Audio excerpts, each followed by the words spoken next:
अगम बोधदाता सुबुद्धि निधि विशालम क्षमाशील यति धीर गंभीर ज्ञानम धर्मशील दृढ़ धीर समधीर ध्यानम जगत त्राणकारी आधारी उदारम भगत प्राण रूपम दया गुण्य पारम नमो सद्गुरुं ज्ञान दाता सुस्वामी नमामि नमामि नमामि नमामि श्री सद्गुरु महाराज की। जिनके पावन चरणों से परम पवित्र ज्ञान की गंगा प्रवाहित होती रहती है, ऐसे ही संत सद्गुरु महर्षि में परम जी महाराज के चरणों में कोटि नमन। जिनके सानिध्य में रह करके सत्संग से लाभ मिला, ऐसे संत सद्गुरु महर्षि संत सेवी परम जी महाराज के चरणों में कोटि नमन। और आप बुद्धजन श्रोतागण, आपके बीच में मैं अपने आप को पा करके बहुत गौरवान्वित हो रहा हूँ, धन्य समझ रहा हूँ।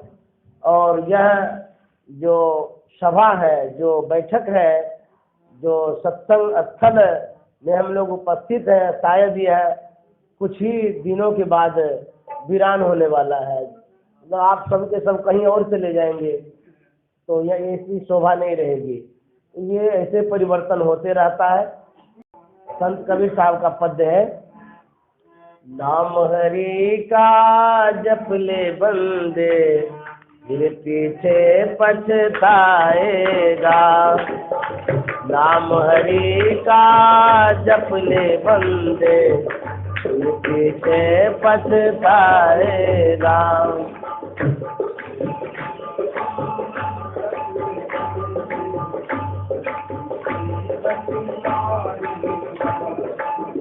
नाम हरि का जप ले बंदे पीछे पछताएगा। नाम हरि का जप ले बंदे पीछे पछ। तू कहता है मेरी काया काया का गुमान क्या। तू कहता है मेरी काया काया का गुमान क्या। जानता सुंदर ये तन तेरा मिट्टी में मिल जाएगा।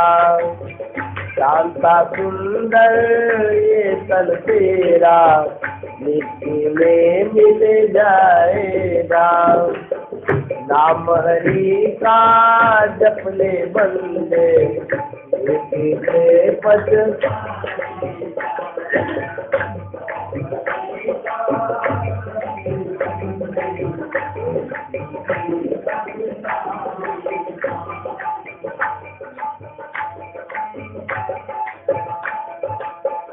वहाँ से क्या तू लाया बंदे यहाँ से क्या ले जाएगा। वहाँ से क्या तू लाया बंदे यहाँ से क्या ले। लोठी बांधे आया जग में हाथ पसारे जाएगा। लोठी बांधे आया जग में हाथ पसारे जाएगा। नाम हरि का जप ले बंदे पीछे पछताएगा। नाम हरि का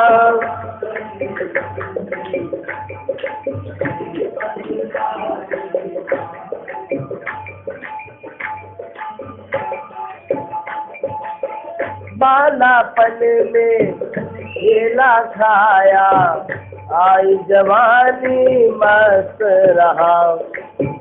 बालापन में खेला खाया आई जवानी मस्त रहा।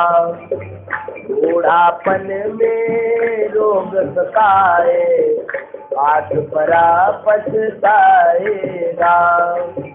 बूढ़ापन में रोग सताए आठ परापत नाम हरि का जपने बंदे पीछे पछताएगा। नाम हरि का जपने बंदे पीछे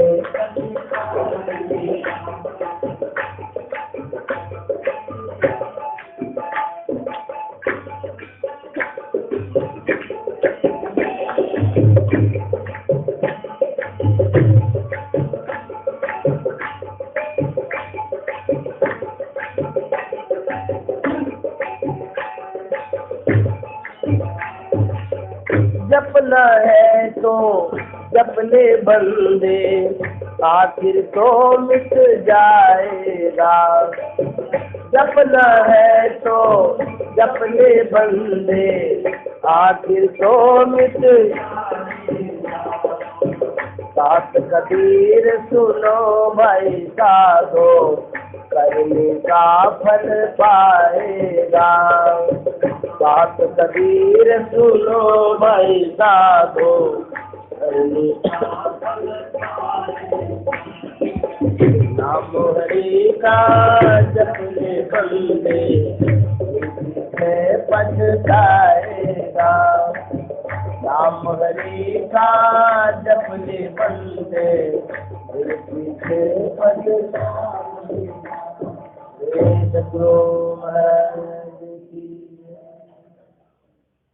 संगीत भी एक भजन है, संगीत भी एक प्रवचन है, संगीत भी एक आनंद है, संगीत भी परमात्मा का एक स्वरूप है। जिसे संगीत से लगाव नहीं है, प्रेम नहीं है, उनका जीवन फीका है, नीरस है। संगीत बहुत बड़ी चीज है। संगीत से इलाज होता है। मैं समाचार पत्र देता था शांति संदेश में, कुछ दिन छपा, उसमें मैं खोज करता था। उसमें ये भी प्रसंग आया था, संगीत भी इलाज का कारण बनता है, इलाज होता है, इससे मानसिक इलाज होता है। यदि आप टेंशन में रहते हैं, संगीतमय वातावरण में चले जाते हैं तो आपका टेंशन कम हो जाता है, मन बदल जाता है। भीतर में जो सुसुप्त अवस्था में पड़ा हुआ हमारा मन है वो सचेतन हो जाता है, जागृत हो जाता है और हम सचेत हो जाते हैं। इसलिए संगीत प्रेमी होना चाहिए।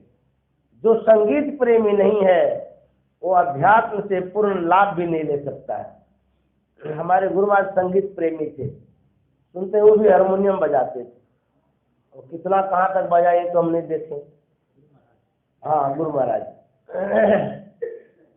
हम लोग धर्म की चर्चा सुन रहे थे, धर्म रथ के विषय में सुने। धर्म जिसे धारण किया जाता है उसे धर्म कहते हैं। रथ जिस पर हम अवस्थित होते हैं, रथ एक साधन है। जिस साधन पर हम कहीं से कहीं जाते हैं, जिस धर्म की चर्चा हम लोग सुन रहे थे, वह धर्म रथ बाहर का नहीं, वो अंदर का था। विभीषण घबरा गया भगवान श्री राम को देख करके, तो भगवान श्री राम तो पैदल है, रावण रथ पर सवार है और सशस्त्र है। रावण पर विजय कैसे प्राप्त कर पाएंगे? यह अपनी जिज्ञासा विभीषण ने भगवान श्री राम के सामने रखा। भगवान श्री राम ने समझाते हुए कहा, विभीषण, जिस रथ पर रावण सवार है वह रथ तो ध्वस्त हो जाएगा, भस्म हो जाएगा, समाप्त हो जाएगा, और जिस रथ पर मैं सवार हूं उस रथ को कोई ध्वस्त नहीं कर सकता। वह आंतरिक रथ है। धर्म क्या है? मानव का धर्म अलग है, जीव का धर्म अलग है, चोर का धर्म अलग है, इंसान का धर्म अलग है, साधु का धर्म अलग है, गृहस्थ का धर्म अलग है, विद्यार्थी का धर्म अलग है, स्त्रियों का धर्म अलग है, पुरुषों का धर्म अलग है। सबका अलग अलग धर्म होता है, लेकिन जितना धर्म है सब इंद्रियों का धर्म है। इंद्रियों के द्वारा वो धर्म होता है, लेकिन एक धर्म है जो धर्म सबके मानने योग्य है, सबके करने योग्य है, वो है आत्मधर्म। आंतरिक धर्म जिस धर्म पर चल करके हम परमात्मा को प्राप्त कर सकते हैं। धर्म कहते हैं, धर्म को छोड़ना नहीं चाहिए। कौन सा धर्म? सत्य धर्म। जो धर्म पर चलता है, धर्मो रक्षित रक्षित है।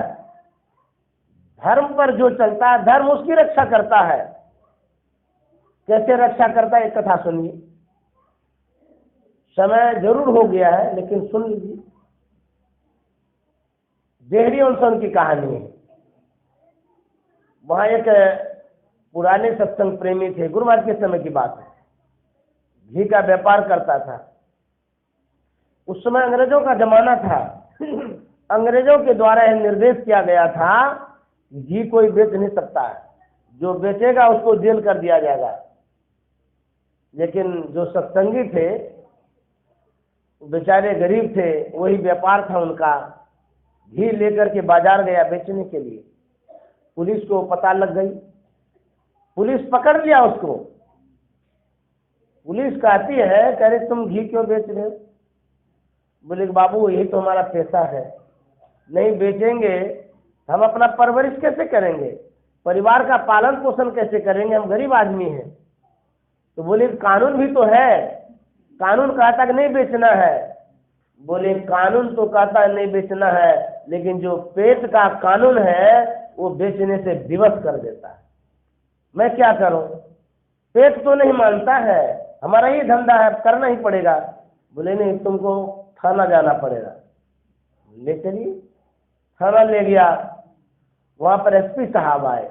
उन्होंने पूछा, अरे आप इस तरह का काम क्यों कर गए? बोले क्या कहेंगे, हमारा ये रोजगार है, गरीब आदमी है, यही बेच करके हम लोग खाते पीते हैं। एसपी के मन में हुआ कि बड़ा सरल सीधा आदमी है। तो कहता है कि अच्छा ठीक है, आप जब भी बेचने जाइएगा बेचिएगा, लेकिन जब आपको पुलिस पूछे तो कह दीजिएगा हम किसी को देने के लिए जा रहे हैं। मतलब झूठ बोल दीजिएगा कि देने के लिए जा रहे हैं। वो सत्संगी कहता है ये तो हमसे हरगिज नहीं हो सकता। क्यों? नहीं, हमारे गुरु महाराज ने कहा झूठ मत बोलो, हम कभी नहीं झूठ बोल सकते हैं। ऐसा गुरु महाराज ने हमको सिखाया नहीं बोलने के लिए। बोले यदि तुम झूठ नहीं बोल सकते हो तो जेल जाना पड़ेगा। उन्होंने कहा मैं जेल जा सकता हूं, लेकिन झूठ नहीं बोल सकता। ये जो अपने धर्म पर दृढ़ रहा, ये धर्म है। ये गुरु महाराज ने जो कहा उस कहे अनुसार जो चल रही धर्म है। इस धर्म पर जो दृढ़ रहा, इनकी दृढ़ता पर एसपी साहब बड़े प्रभावित हो गए। एसपी साहब के मन में होता है, जिनके अंदर में इतनी दृढ़ता है, ये जेल जा सकता है लेकिन झूठ नहीं बोल सकता है, इनके गुरुजी कितने पक्के होंगे। उनके मन में ये होता है कि जब चेला इस तरह का पक्का है, इनके गुरुजी कितने पक्के होंगे। उन्होंने कहा कि तुम्हारे गुरुजी कौन है जी? बोले महर्षि में परमहंस जी महाराज। बोले कहाँ रहते हैं? वो कुप्पा घाट भागलपुर में रहते हैं। इतना सुन लिए। उसके बाद एसपी साहब ने कहा तुम आज के बाद जितना भी बेचना हो बेचते रहो, कोई जेल नहीं देगा तुमको। उसके बाद क्या हुआ? एसपी साहब कुप्पा घाट गए गुरु महाराज के पास। गुरु महाराज से मिले और मिले ही नहीं, और संत मत से दीक्षित भी हो गए। सदगुरु महाराज, ये धर्म है। यदि हम अपने धर्म पर दृढ़ रहते हैं, दूसरे का भी कल्याण होगा। यदि अपने धर्म से चित हो जाते हैं तो फिर तो अपना भी नहीं होगा, दूसरे के भाई का भी नहीं होगा। हमारा क्या धर्म है? जो गुरु भगत है उनका धर्म है सत्संग नित और ध्यान नित रहिए करत संलग्न हो, बेविचार चोरी नशा हिंसा झूठ सजना से। ये धर्म है। राजा हरिश्चंद्र रात में स्वप्न देखता है। स्वप्न ये देखता है कि उनके गुरु जी आ गए, विश्वामित्र मुनि। उन्होंने कहा कि हरिश्चंद्र मुझे कुछ दक्षिणा दो। बोले गुरुदेव ले लीजिए जो लेना है। बोले तुम क्या दे सकते हो? बोले कि मैं सब कुछ दे सकता हूँ, जितना जो धन संपत्ति है सब। बोले अच्छा ठीक है, दे दिया ना? बोले हाँ दे दिया। सवेरा हुआ, गुरु जी उपस्थित हो गए। उन्होंने कहा हरिश्चंद्र तुमने हमें दक्षिणा नहीं दिया। बोले दक्षिणा नहीं दिया, ले लीजिए दक्षिणा। बोले कि दक्षिणा में हमको 500 सफी चाहिए। बोले ठीक है मैं दे देता हूँ। अंतपुर जाता है लाने के लिए, लेकिन विश्वामित्र मुनि कहते हरिश्चंद्र सुनो, तुमने तो सब कुछ दान कर दिया रात में। बोले हाँ गुरुदेव, सपने की बात कर रहे, रात में तुमने तो सब कुछ दान कर दिया। बोले हाँ कर तो दिया। तो मैंने कहा दक्षिणा में सरफी दो, तो तुम अंतपुर जाता है लाने के लिए, वो तो हमारा है, वो तुम्हारा कहाँ है, तुम अपना दो। अब देखिए धर्म संकट यहाँ हो गया। हरिश्चंद्र अब परवश हो गया, विवश हो गया, आप कहाँ से लाएंगे? ये तो सब कुछ दे ही दिया था, स्वप्न में दिया था, लेकिन जागृत में कहा कि मेरा ही सब हो गया। हरिश्चंद्र अंततः गुरु दक्षिणा के लिए बिका, वो भी डोम के यहाँ। उनकी पत्नी भी चली गई ब्राह्मण के यहाँ नौकरानी काम करने के लिए। हरिश्चंद्र को काम दिया गया श्मशान घाट में, जितना मुर्दा जलेगा उसका कर लेना, टैक्स लेना, यही काम तुम्हारा रहा। श्मशान घाट में ड्यूटी कर रहा था। एक दिन विश्वामित्र मुनि पहुंचा, बोला कि हरिश्चंद्र तुम किस दुर्दशा में पड़े हुए हो, क्या हाल है तुम्हारा? अरे तुम सत्य को छोड़ दो, मैं सब कुछ लौटा दूंगा। हरिश्चंद्र ने कहा कि गुरुदेव मैं मिट जाऊंगा, मेरी संपत्ति भले चली गई है, लेकिन मैं सत्य से कभी च्युत नहीं होऊंगा। सत्य रहेगा, सब कुछ रहेगा। यदि सत्य को छोड़ दूंगा तो जो कुछ भी सब समाप्त हो जाएगा। मैं सत्य को नहीं छोड़ सकता हूँ। विश्वामित्र मुनि ने कहा कि तुमको सत्य से मैं जिगा दूंगा। बोले गुरुदेव कभी नहीं हो सकता है। विश्वामित्र मुनि क्या करते हैं, विषधर सांप बन जाता है। एक दिन उनका लड़का राहुल गया था फूल तोड़ने के लिए, उसको डस लेता है, उनकी मृत्यु हो जाती है। उनकी माँ आती है, उसको गोद में लेकर के श्मशान घाट जाती है दाह संस्कार के लिए। हरिश्चंद्र देखता है कि मेरा पुत्र मर गया, वो रोने लग जाता है। उनकी जो पत्नी थी उन्होंने कहा कि इसका दाह संस्कार कर दीजिए। हरिश्चंद्र कहता है दाह संस्कार वही तब करेंगे जब तुम पैसा दोगे।